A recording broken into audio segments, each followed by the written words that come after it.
एक सविस्तर बातमी पाहूया। साताऱ्यातून ही बातमी समोर येते। साताऱ्यातल्या वाढे गावच्या हद्दीत ट्रकचा भीषण अपघात झालेला आहे। ट्रकवरचा ताबा सुटल्याने हा ट्रक थेट कालव्यात कोसळलेला आहे। यामध्ये जीवितहानी झाली नाहीये, मात्र ट्रक चालक हा जखमी झालेला आहे। तर क्रेनच्या सहाय्याने कालव्यातून बाहेर काढण्याचं सध्या काम सुरू आहे।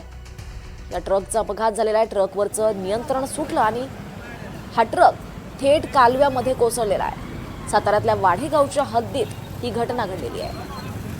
सध्या हा ट्रक क्रेनच्या सहाय्याने कालव्यातून बाहेर काढण्याचं काम युद्धस्तरावर सुरू आहे। या अपघातात सुदैवानं कुठलीही जीवितहानी झाली नाहीये, मात्र ट्रक चालक हा जखमी झालेला आहे।